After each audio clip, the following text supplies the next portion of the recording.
25 tahun yang lalu saya pernah membaca suatu artikel, judulnya Don't Excel at Everything. Keren banget nih artikelnya. Yang kurang lebih artinya, jangan hebat dalam semua hal. Mungkin sebagian dari Anda akan bertanya, apa yang dimaksud ya? Jangan hebat dalam semua hal.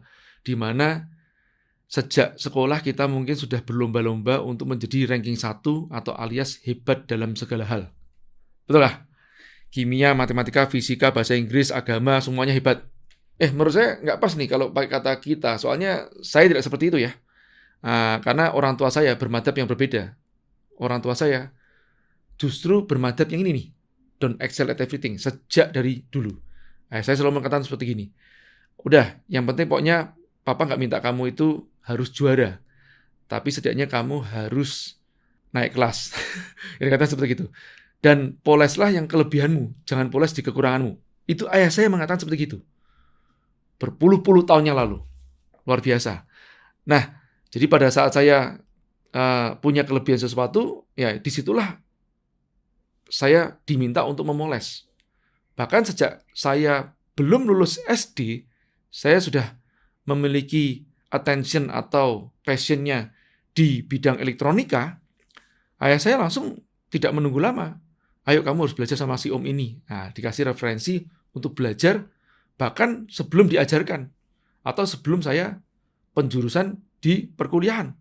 Itu sudah dilakukan seperti itu. Oke, jadi inti dari don't excel at everything-nya apa sih? Atau jangan hebat dalam segala hal. Kita punya waktu 24 jam.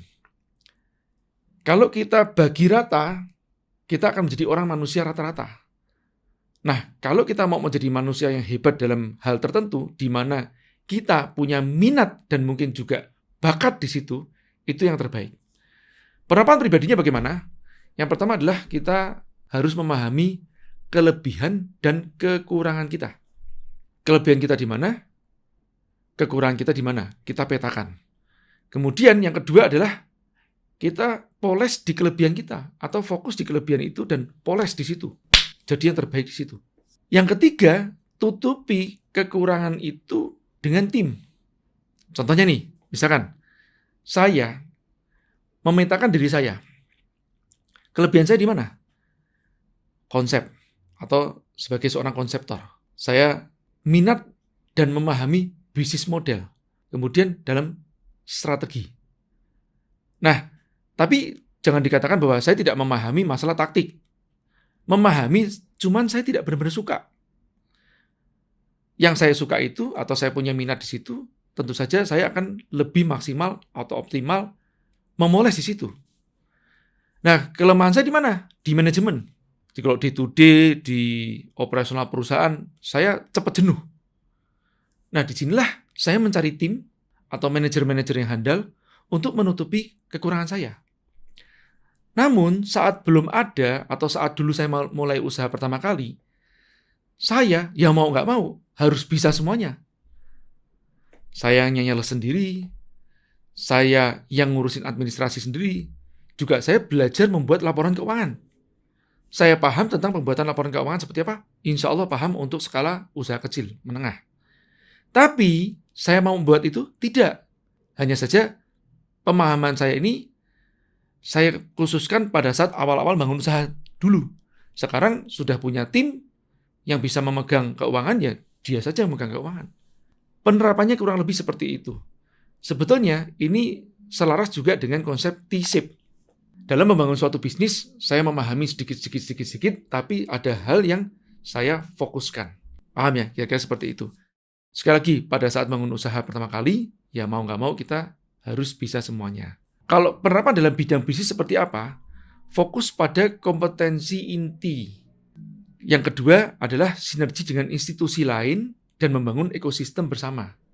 Contohnya seperti apa? Misalkan ya, saya berada dalam bisnis fashion.